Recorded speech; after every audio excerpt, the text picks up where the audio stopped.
We are trying to do a Sims 4 version of the Sims 3 Insane Asylum Challenge, where you create 8 players who are all insane, and you can only control one. And the goal is to try to get your Sim, the one that you control, to fulfill his or her lifetime wish, and then they've proven themselves in society and therefore can leave the asylum. And so we just thought this would be really fun to do for Sims 4 because there's so much more emotion, and it's so much more about the Sims, and so they're kind of going a little crazy. So anyway, so we created these Sims. Everybody has the insane trait, and then we randomized the other traits. We randomized all of their lifetime, or all of their aspirations.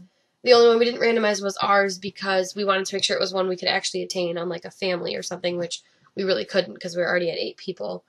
And we created an asylum lot, which is called Rainbow Unicorn Land or something like that.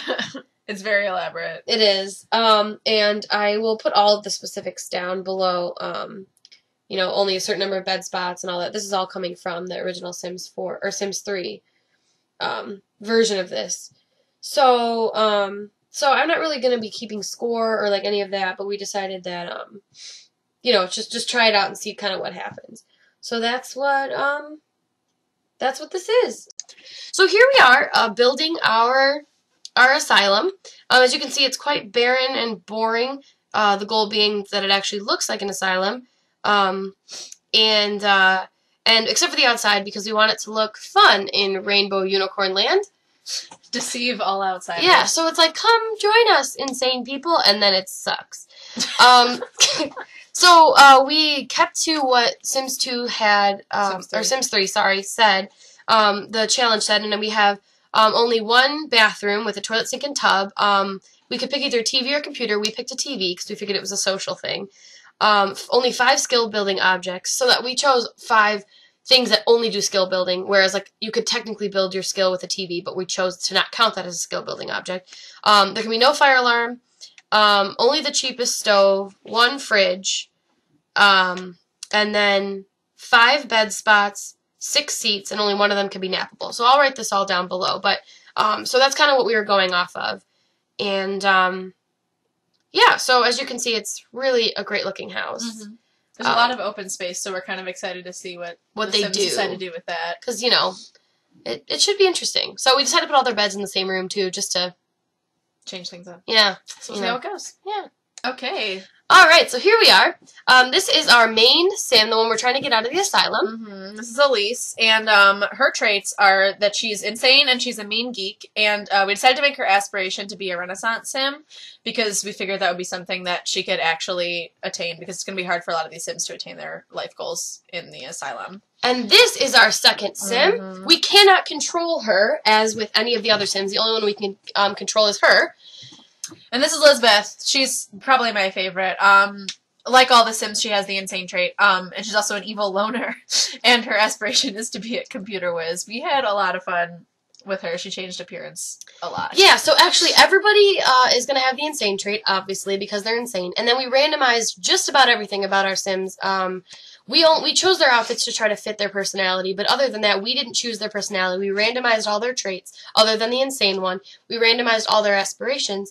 And we also randomized even what they looked like. We rolled the dice and then clicked the randomize button to give us our basic start for each Sim, to how many times we would click the randomize button, which is what we're doing right here. And this is our third Sim. Yes, this is Genesis. She is an active perfectionist, and her aspiration is to find her soulmate, which should be extremely interesting. Right, because, she can find some fun people. So she also really likes color pink because she's a romantic. Yeah, you may notice, too, we pick a different color for each one of these Sims. This one is our red Sim, and his name's Connor. He's a materialistic child hater, which is going to be exceptionally interesting because his aspiration is to have a successful lineage. So we'll see how that goes, because he really wants to have a successful lineage, but he doesn't want to have kids. So, should be interesting. I just like coming back and watching their vlogs. This is Ed. Ed is our little guy. Yes, he's a cheerful geek, and he wants to be, what is it, like a Be fisherman? a great fisherman. Great fisherman. He also loves the color yellow. Yes, because he's cheerful, which is pretty exciting, and he gets the hat. Yep. We reserved the hat for our very special sim. I think this is Rosa coming up. Yes, this is Rosa. We decided to make her look like a kid because one of her characteristics is that she's childish and she's a foodie.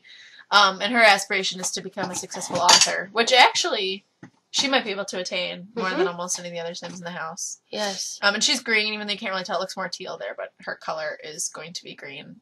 And we made her voice really high-pitched and everything, too. I think we spent a lot of time trying to make her look as childish as possible, which was actually kind of difficult, but we think we accomplished it. Because we couldn't actually make any of them children. Right. We decided to make them all adults or young adults. Yeah. And we even randomized their names, so we didn't even pick any of their names. So it's just kind of fun, because it makes you choose things you normally wouldn't. Like traits that you'd never pick. This is Cliff.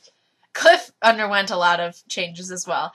He's a good snob, which should be interesting. And his lifetime aspiration is to become a mixologist, which actually turned out very lucky because one of the skill building objects that ended up in the house was a bar. So he should be able to work on that. Work on his very prestigious mixology career and be a snob about it. While being nice, of course, because he's good. And his black, we decided to make his color black. Yeah. Because it's classy. Because he's very classy. Exactly. And this is Norman. Norman. Norman is a genius glutton. And he looks pretty well-meaning, but actually his aspiration is to be the king of mischief. So he fools people into thinking he's a great orange teddy bear, but in fact, he truly wishes to create mischief in the house, which I think will be very interesting, considering all of the insane people in the house.